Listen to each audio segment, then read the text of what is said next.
السلام علیکم دوستانو. قرآن کریم یوازې یو مذهبي کتاب نه دی، دا یو ژوندۍ معجزه ده.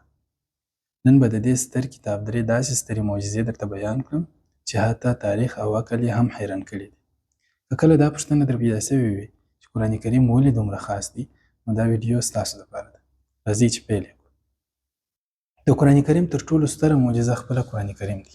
1443 کاله وروسته هم دنیا په دې ونه توانېدل چې د قرآن کریم د یو آیات په څیر یو بل آیات جوړ کړي، یا د قرآن کریم په یو آیات کې یا هم په یو صورت کې بدلون راولي. الله تعالی جل جلاله په قرآن کریم کې فرمایي: بسم الله الرحمن الرحیم وإن كنتم في ريب مما نزلنا على عبدنا فأتوا بسورة من مثله.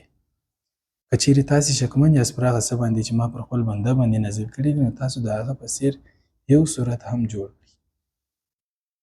چې نن 1443 کاله وروسته هم دنیا په دې ونه توانېدل چې حتی د هغه قرآن کریم په څیر یو صورت هم جوړ کړي، د قرآن کریم د یو صورت په څیر یو صورت او یا هم یو آیات جوړ کړي. دوهمه د قرآن کریم ستره معجزه، کله چې فارسیانو یا ایرانیانو رومیانو یا مسیحانو ته ماته ورکړه، نو هغه وخت رومیان یا مسیحان په داسې حالت کې و چې د چا زړه ته هم نه لوېدله چې بیرته د رومیان فارسیانو یا ایرانیانو ته ماته ورکړي.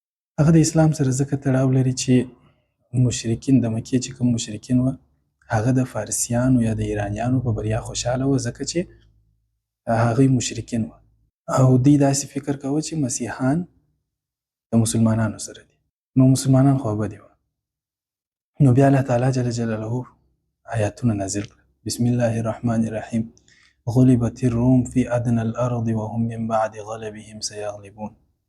روم ماته وخوړه په نږدې مځکه کې، ژر دی چې روم به د ماتې وروسته بیرته بریا خپله کړي. هماغسې وسول.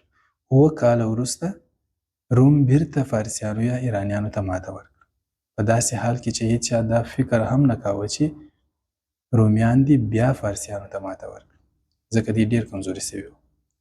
نو دا د قرآن کریم دوهمه ستره معجزه ده چې د آیاتونو د نزول څخه 7 کاله وروسته ثابته شوه. درېیمه د قرآن کریم ستره معجزه د ابولهب پر کفر باندې مړه کېدل.